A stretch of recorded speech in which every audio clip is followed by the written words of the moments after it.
Hello students and welcome to English class. I am your English teacher Meenakshi ma'am. आज मैं आपके लिए लेकर आई हूँ फ्लेमिंगो बुक की एक पोयम जो कि है the aunt Jennifer's tiger. This is fifth poem of the book and हम पढ़ने जा रहे हैं आंट जेनिफर्स टाइगर। ठीक है, इस पोयम के अंदर जो हमारी पोएट हैं उनका नाम है एंड्रिन रिच। सो एंड्रिन रिच ने लिखा है आंट जेनिफर्स टाइगर। बेसिकली ये जो पोयम है ये टाइगर्स के बारे में तो नहीं है, ये आंट जेनिफर के बारे में भी नहीं है। यहाँ पे आंट जेनिफर जो है एक आइडेंटिटी है, हम कह सकते हैं कि एक एंटिटी के रूप में यूज़ की हुई है, जो कि बता रही हैं कि प्लाइट क्या होती है एक वुमेन की। जो विमेन होती हैं उनके क्या स्ट्रगल होते हैं, स्पेशली वो विमेन जो हाउसवाइफ होती हैं उनके क्या स्ट्रगल होते हैं। और जो मैन है वो कैसे है, तो मैन हमेशा कैसे रहते हैं, डोमिनेंट रखते हैं। वो जो है फीमेल पे अपना डोमिनेंस आधिपत्य बनाना चाहते हैं। उनको लगता है कि जो वुमेन है वो कुछ नहीं कर सकती हैं, मैन जो है वो पावरफुल है इस सोसाइटी के अंदर। तो ये जो पोयम है यही हाईलाइट करती है कि with the help of aunt Jennifer एक एक पर्टिकुलर एक पर्सन के रूप में उनको आइडेंटिफाइड करते हुए ये पोयम लिखी गई है एंड्रिन रिच द्वारा। और इसमें टाइगर जो है, जो कि वो एक एम्ब्रॉयडर्ड पीस ऑफ आर्ट है, वो किस तरह से डिफाइन करता है पैट्रियार्कल थिंकिंग के बारे में, as well as it describes about how like tiger used to be free, as same Aunt Jennifer wants to live freely, and it has two distinct meanings for the readers. So without further delay, let's start this poem and we will read something about or a little description about our poet. So in this poem the author, as we know, the poet is Andreen Rich. She was an American poet. She was an essayist and feminist. Feminist कौन होते हैं, जो females की problems को highlight करती हैं और उनके हक के लिए बोलती हैं। She was one of the widely read and influenced poets of the second half of 20th century. 20th century के हाफ में ऐसे बहुत ज़्यादा प्रभावित करने वाली कविताओं में से, कवियों में से वो एक मानी जाती हैं। In her poem, she talks about women's experience in her married life. अपनी जो इस पोयम है इसके माध्यम से वो ये बताना चाहती हैं that she has tried to explore कि जो औरत है उसका क्या अनुभव होता है इन हर मैरिड लाइफ। जब वो मैरिड होती है एक लेडी, तो उसको क्या क्या चीज़ें अनुभव करनी पड़ती हैं, उसकी लाइफ कितनी स्ट्रगल्स होती है, इन सब चीज़ों के बारे में वो बताते हैं। She also explore the inner feelings of a women, कि जो औरत है वो हमेशा अपने लिए क्या सोचती है, वो भी क्या है एक फ्रीली जो है जीना चाहती है। She also need to live with like extreme happiness, उसको भी चाहिए कि वो खुशी खुशी अपना काम करे और सारी जिम्मेदारियों के साथ साथ उसको कुछ ना कुछ फ्रीडम भी मिल जाए। तो इस तरह से Adrienne Rich was born in Baltimore, Maryland, USA में, and she is widely known for her active involvement in women's movement. औरतों के प्रति जो भी आंदोलन हुए उनमें वो एक्टिवली पार्टिसिपेट करती रही हैं थी। She has publish 19 volumes of poetry. अपने काम, अगर हम उनके वर्क की बात करें एंड्रिन रिच की, तो उन्होंने 19 वॉल्यूम्स ऑफ पोएट्री लिखी हैं, 3 कलेक्शंस ऑफ एसेज लिखे हैं एंड कुछ अदर राइटिंग्स भी लिखी हैं। She is strongly against the racism and inequality prevailed in human society. जो इंसान, ह्यूमन की जो सोसाइटी, यानी हम एक क्या है, सोशल एनिमल हैं, तो हमारी जो सोसाइटी है उसके अंदर किस तरह से इनइक्वालिटी है, इनइक्वालिटी टुवर्ड्स विमेन है। ठीक है, औरतों को जो जीने का अधिकार नहीं दिया जाता, स्पेशली वो जो कि हाउसवाइफ्स हैं, हमेशा घर की रिस्पॉन्सिबिलिटी पूरी करती रह जाती हैं, अपनी कई ज़रूरतों को एक साइड करके वो फैमिली की ज़रूरतों को पूरा करती हैं। ऐसी सभी लेडीज़ के बारे में वो बात करती हैं। As well as she says that वो inequality prevailed in human society, and poem जो है ये इसी चीज़ को डिस्क्राइब करती है कि oppressed condition of women, जो औरत है किस तरह से उसको oppress किया जाता है। oppress मतलब उसको जो है कह सकते हैं कि exploit किया जाता है, किस तरह से उसको यूज़ किया जाता है, and by males, कौन, males, यानी कि हम कहते हैं ना man dominant दे वर्ल्ड है ये, तो इसमें मैन क्या करता है, हमेशा वुमेन को एक्सप्लॉइट करने की कोशिश करता है, एंड डोमिनेंट सोसाइटी, क्योंकि हमारी जो सोसाइटी है वो हमेशा क्या कंसीडर्ड की जाती है, that it is dominance by the man's power, आदमी के पावर से क्या है ये डोमिनेटेड रहती है। तो इस तरह से ये जो पोयम है जिसके बारे में हम पढ़ने वाले हैं, ठीक है, let's read the poem. So the poem is, and there is explanation that we will discuss. So it says, Aunt Jennifer's tigers prance across a screen. Aunt Jennifer's tiger prance across a screen. Just give me 1 minute. There is some. So the poem is, Aunt Jennifer's tigers prance across a screen, bright topaz denizens of a world of green. They should not fear the men beneath the tree. They pace in sleek chivalric certainty. Aunt Jennifer's finger fluttering through her wool find even the ivory needle hard to pull. The massive weight of Uncle's wedding band sits heavily upon Aunt Jennifer's hand. When Aunt is dead, her terrified hands will lie, still ringed with the ordeals she was mastered by. The tiger in the panel that she made will go on prancing, proud and unafraid. So I have read the complete poem for you, but right now, as in front of you, there is a poem in front of you. Okay, so let's read something about it. Okay, so I am just going to change the color of the pen. Just give me 1 minute. Okay, thank you. Now we will read Aunt Jennifer's tiger prance across a screen. आप देख सकते हैं कि जो aunt Jennifer है यहाँ पर जो मेन कैरेक्टर है वो क्या बना रही है, उनके टाइगर्स हैं, उन्होंने कुछ शेरों को बनाया है एक स्क्रीन के ऊपर. स्क्रीन मतलब एक कार्डबोर्ड के ऊपर वो एम्ब्रॉयडरी कर रही हैं. So Aunt Jennifer's tiger prance across screen. उनका जो टाइगर है वो क्या कर रहा है, प्रैंस कर रहा है. प्रैंस मतलब होता है जंप करना. ठीक है, उनका जो टाइगर है जंप कर रहा है across a screen and bright topaz denizens of a world of green. तो वो क्या है, ब्राइट यानी कि शाइन करता हुआ, टोपाज मतलब that is a yellow colour का स्टोन. ठीक है, सो येलो स्टोन की तरह जो कि टोपाज होता है उसकी तरह वो क्या है, चमक रहा है. और वो कौन है, डिनाइजेंस है. डिनाइजेंस का मतलब होता है बेटे सिटीजन. सो वो कौन है, सिटीजन है. कहाँ के, a world of green. World of green का मतलब हुआ यहाँ पे फॉरेस्ट. तो वो कौन है, फॉरेस्ट के रहने वाले जो है डिनाइजेंस रेजिडेंट्स हैं. कौन, टाइगर्स. ठीक है, तो ये जो कहती हैं ये जो टाइगर है यहाँ पर कैसे हैं, prance across a screen and they are bright coloured like the golden yellow jewel like topaz.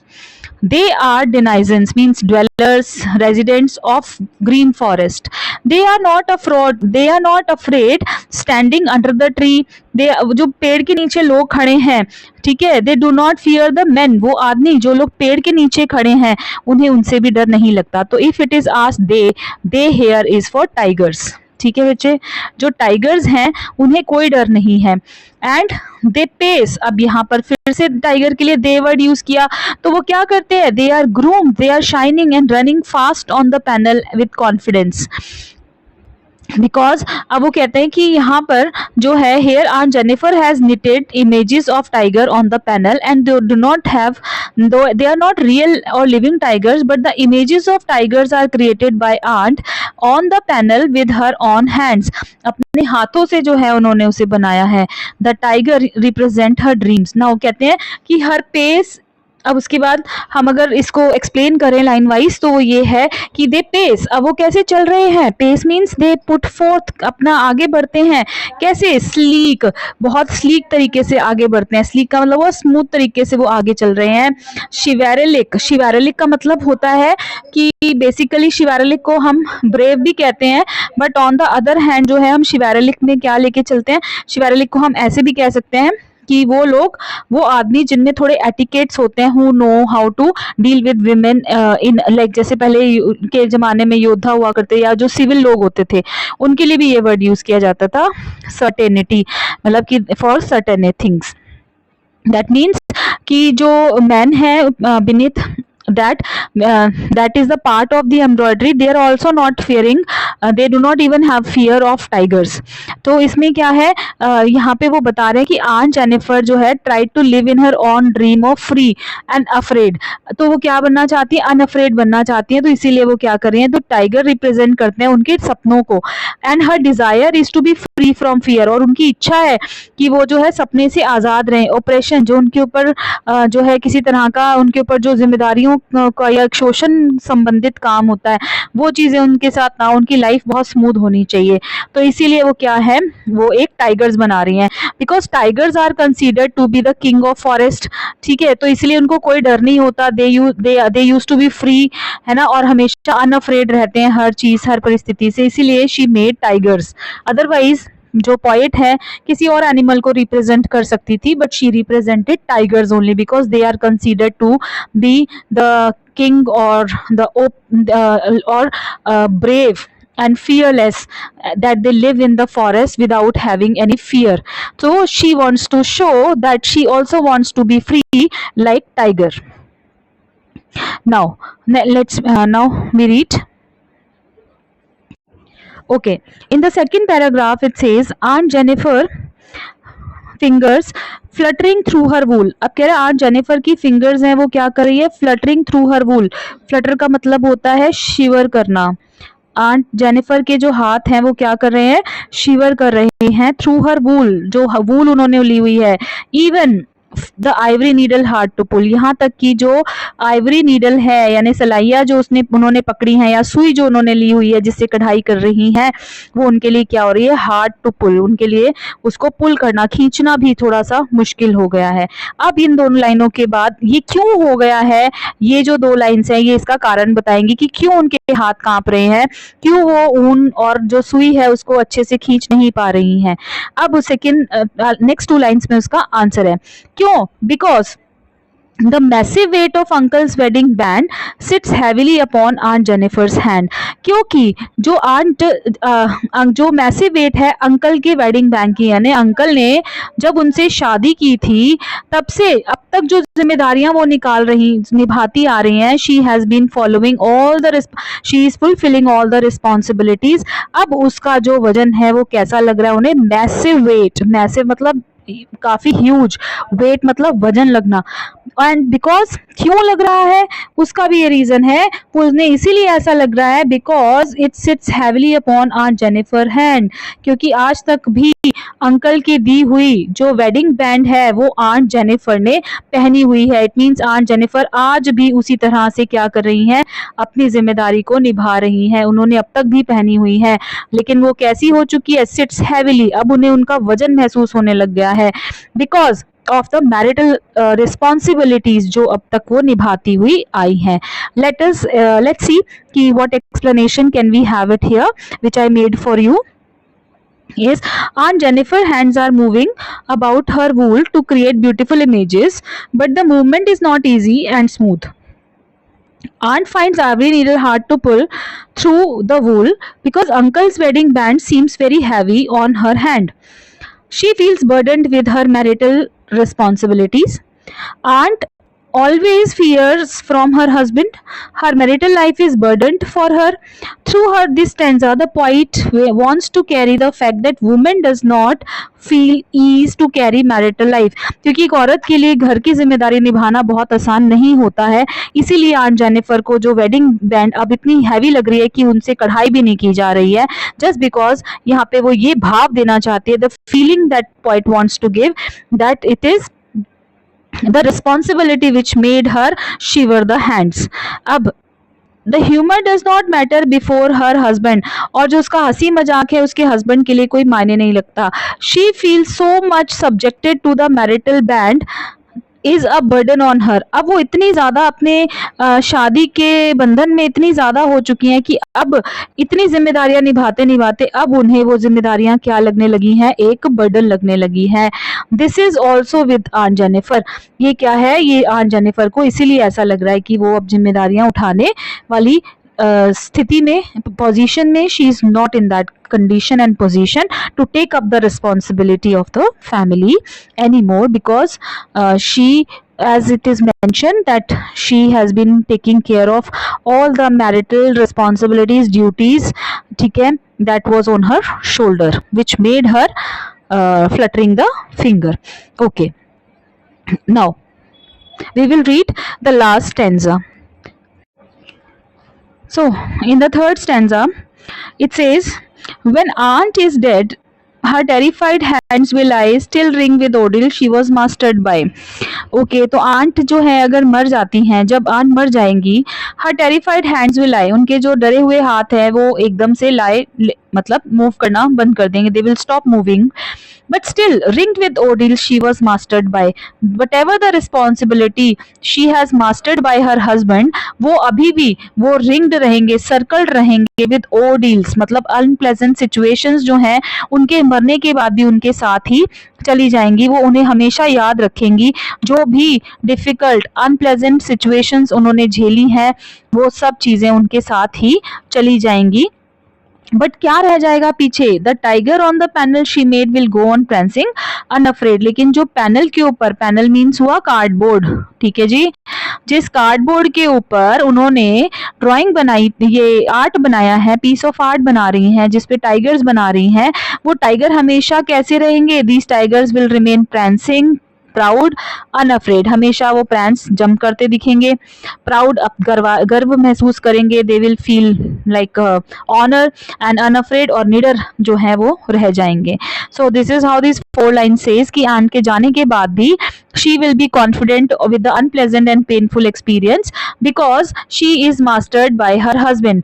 तो उसे क्या किया गया है? उसके पति के द्वारा इतना ज़्यादा मास्टर्ड कर दिया गया है कि वो मास्टर्ड मीन्स यहाँ पे हुआ कि उनको इतना ज़्यादा समझा दिया गया है, तो इस तरह से समझाया गया है कि वो इतनी कंसर्न है कि जो भी परिस्थितियां हुई हैं वो कभी नहीं भूलेंगी, इवन तब भी जब वो मर जाती हैं.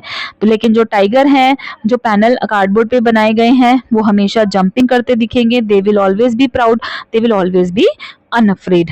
ओके, सो आई होप ये 4 लाइन्स आपको समझ आ गई होंगी, क्योंकि इस लास्ट पैराग्राफ के अंदर वो उन्होंने यही बताया है what would happen to aunt. Aunt को क्या होगा, उनके टाइगर्स का क्या होगा. So this is all what has been told in this last stanza. Now as you can see ring is there, जो उन्होंने वेडिंग बैंड की बात की है, रिंग की बात की है. There is tiger, and these are the tigers, how they used to live in forest, and this is that they do not fear aunt who is sitting and thinking about what will happen. And then the ring she will have, even when she died in the coffin, she is thinking about all what so happened with her. ठीक है, she is ring that she is mastered by, and the tiger that she made will be proud, afraid, and they keep on prancing.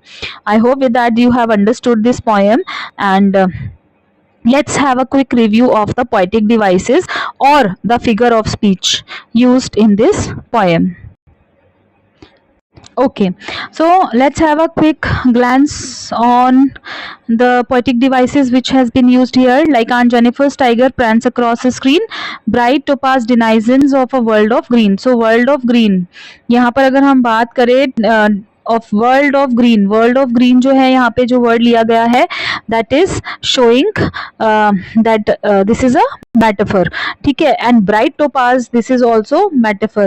They are not using, that means हम लोग metaphor का use क्या करते हैं जहाँ पे one thing is describe in terms of another, यानी comparison जो होता है यूजुअली जो है डायरेक्ट हो जाता है यहाँ पे. तो वो क्या करता है, उसमें लाइक या एज की कंपैरिजन नहीं होती, उसे उसके जैसा ही कह दिया जाता है, जैसा ना मान करके उसे वही कह दिया जाता है. उसे हम क्या बोलते हैं बच्चे? मेटाफर बोलते हैं. ठीक है, तो इसमें जो है वो मेटाफर का भी यूज हुआ है. Just give me 1 minute, I have the slides to be shown to you, just wait for a minute. Okay, so let's read or have a glance on the figure of speeches that we have. First one is the alliteration. Alliteration क्या होता है? जिसके अंदर हम लोग consonants word को से जो है consonant sound से आपके words शुरू होते हैं. जैसे अगर आप poem को पढ़ेंगे fluttering through her wool in second stanza, if you will see, अगर आप second stanza में देखेंगे जहाँ पर वो बोल रहा है जेनिफर्स फिंगर फ्लटरिंग, तो यहाँ पे एग्जांपल दिया है फिंगर्स फ्लटर, इसमें एफ का साउंड रिपीट हो रहा है. ऐसे ही प्रेंसिंग में पी का साउंड, प्राउड में पी का साउंड जो है वो यूज हो रहा है. इसी तरह से शिवारलिक में भी सी और सी का साउंड है. वेट, वेडिंग, इनमें भी क्या है? डब्ल्यू का साउंड हो रहा है. तो जहाँ पे कॉन्सोनेंट साउंड जो है वो रिपीट होते हैं वहां पर हम उन्हें कैसे बोलते हैं? एलिट्रेशन. तो उस फिगर ऑफ स्पीच को हम एलिट्रेशन बोलते हैं. ठीक है जी। तो एलिट्रेशन हो गया।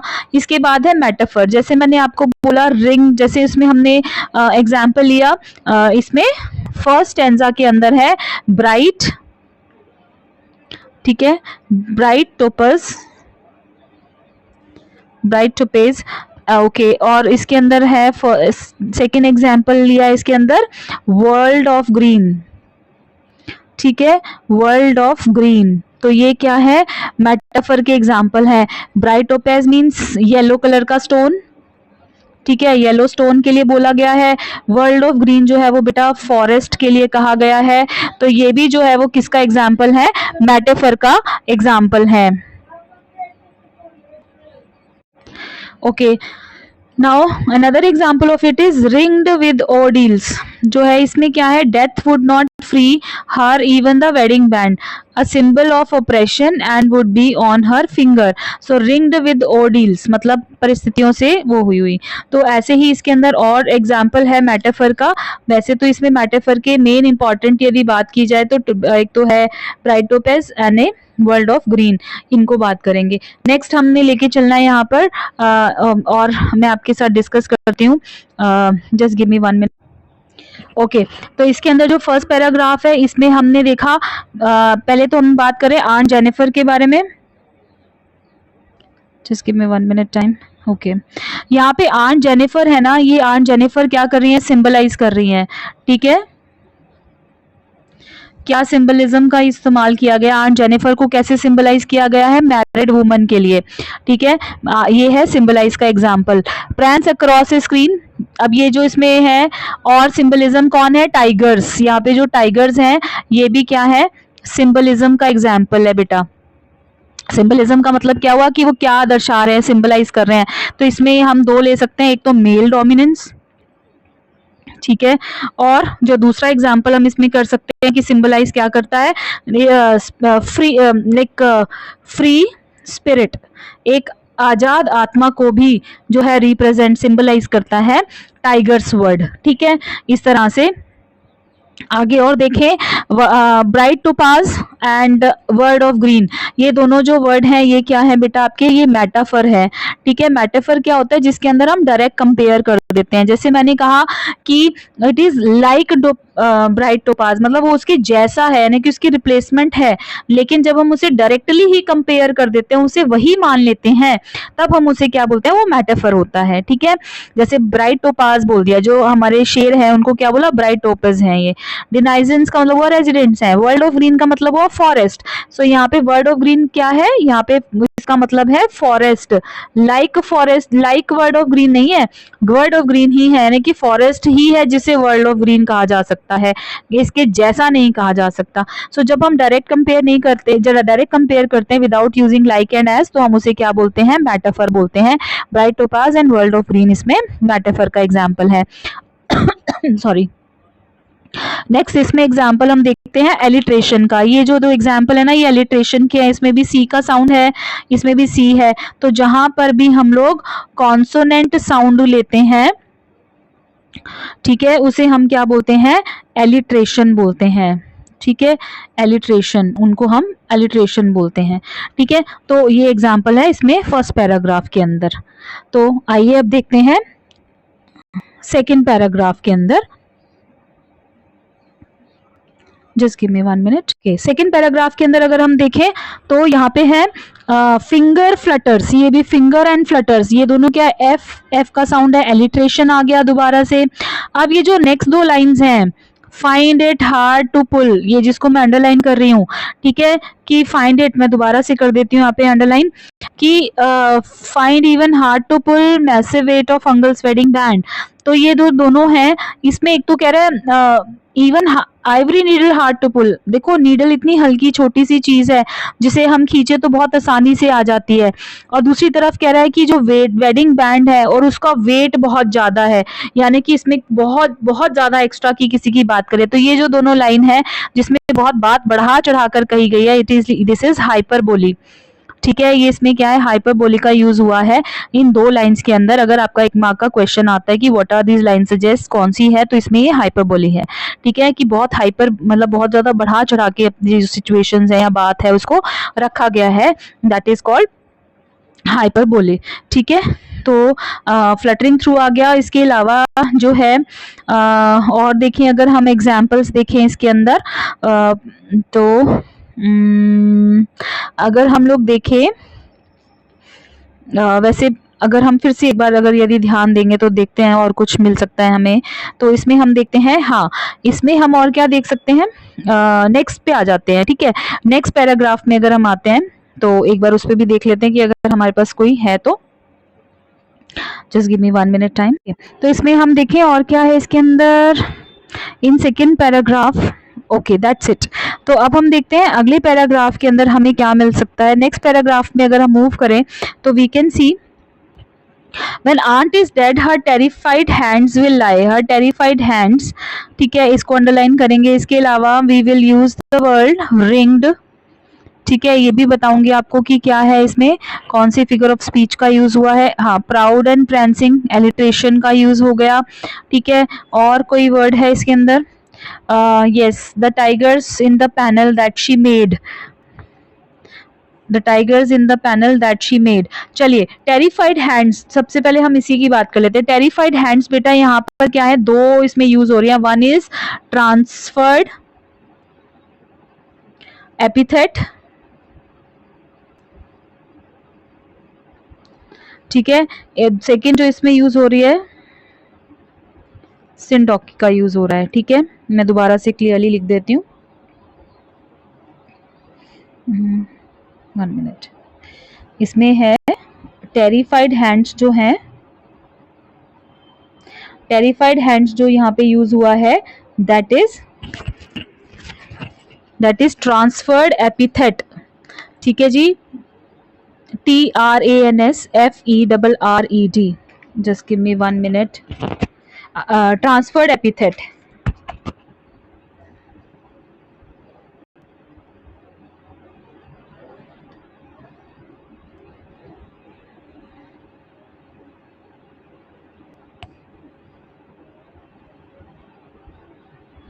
ठीक है, दूसरा यूज हुआ है इसमें सिंडॉकी।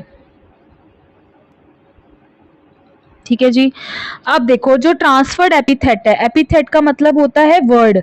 ठीक है, जो एपिथेट होता है बच्चे उसका मतलब होता है वर्ड, कोई शब्द। ठीक है, एडजेक्टिव शब्द जब है, एडजेक्टिव वर्ड जो है उसमें हम लोग, जैसे इसमें एडजेक्टिव वर्ड क्या है, टेरिफाइड हैंड्स, मतलब नाउन हो गया।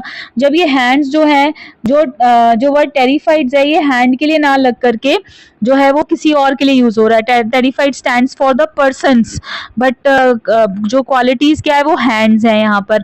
तो यहाँ पे ट्रांसफर्ड एपिथेट का मतलब होता है वो फिगर ऑफ स्पीच जिसके अंदर जो एपिथेट वर्ड है वो किसी और को ट्रांसफर हो जाता है। जैसे कि यहाँ पे हैंड को ना हो करके प्यूरे ह्यूमन के लिए हो गया, तो इसको हम क्या बोल रहे हैं, टेरिफाइड हैंड्स। यहाँ पे ट्रांसफर्ड एपिथेट भी है।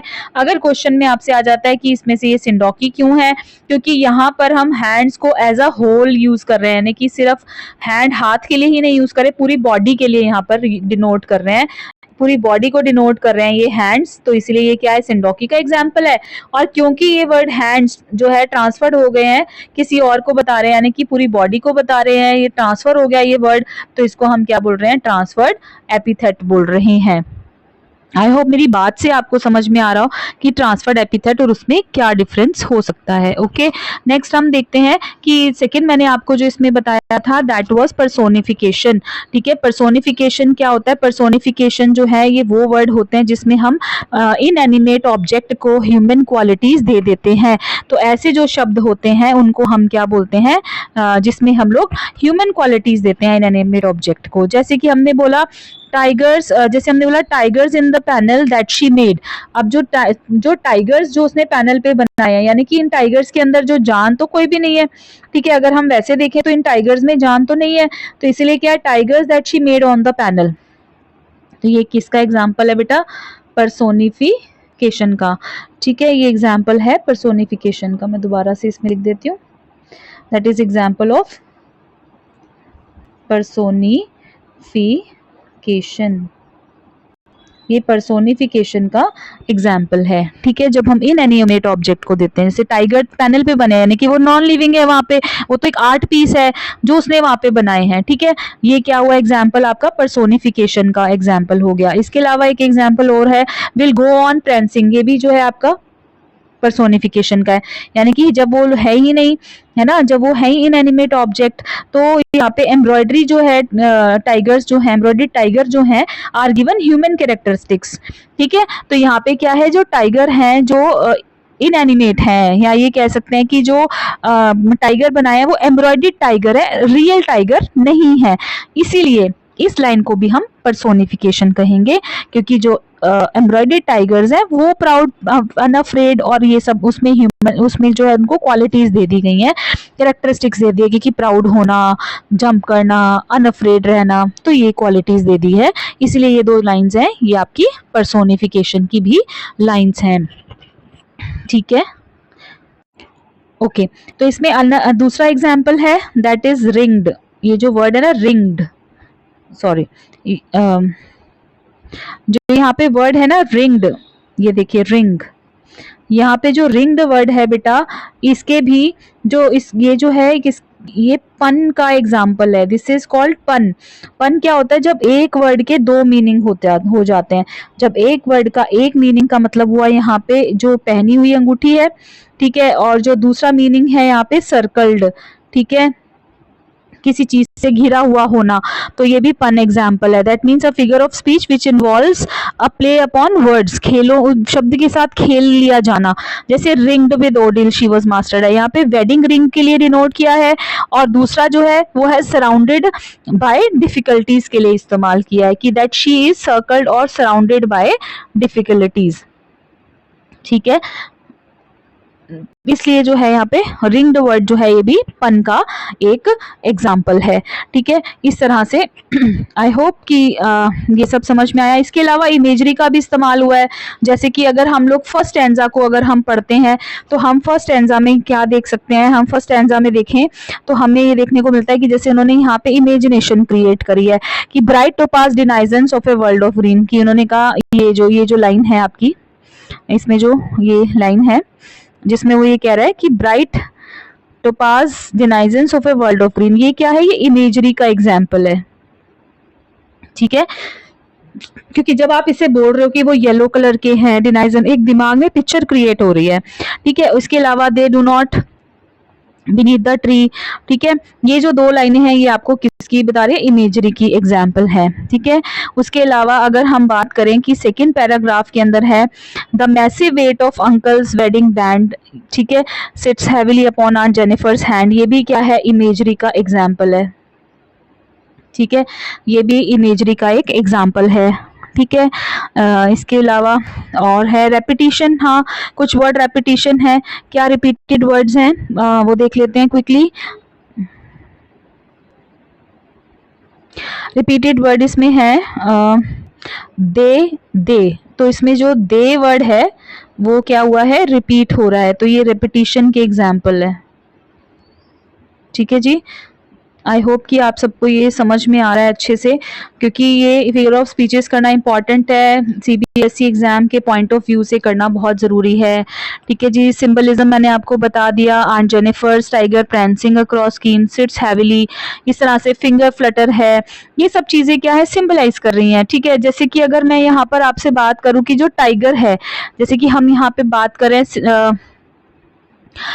जैसे कि हमने यहाँ बोला अंकल्स मैसिवेटिव, यहाँ पे टाइगर अक्रॉस द स्क्रीन अगर हम बात करें, फ्लटरिंग थ्रू हर वूल की बात करें, ठीक है, सॉरी, अगर मैं एग्जांपल लूँ,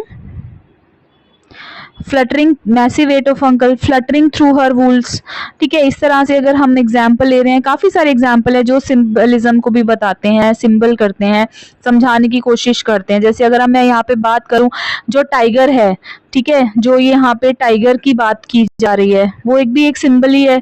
क्या बता रहा है यहाँ पे, सिंबलाइज करता है नेचर को, दूसरी तरफ सिंबलाइज करता है फ्रीडम को, ठीक है, तीसरी तरफ और हम बोलें कि ब्रेवरी, इसके लिए बनाया गया है। ठीक है, और दूसरी तरफ जो अगर हम आंट जेनिफर की बात करें, तो आंट जेनिफर क्या सिंबलाइज करती है, फीमेल ऑब्रेशन, ठीक है। या ये जो है आंट जेनिफर जो है बताती हैं। तो इस तरह से आंट जेनिफर सिंबलाइज करती हैं और इस तरह से मैंने आपको बिगिनिंग में बता दिया था। फॉर मोर डिटेल्स अगर आपको लगता है कि कुछ और है तो प्लीज़ कमेंट में पूछ लीजिएगा। I will clear all your doubts with the in the comments only. So if you like the video, do like, share and subscribe. Till then, wait for the another poem of class 12 and I hope you will have a fantastic day. Have a nice day. Thank you.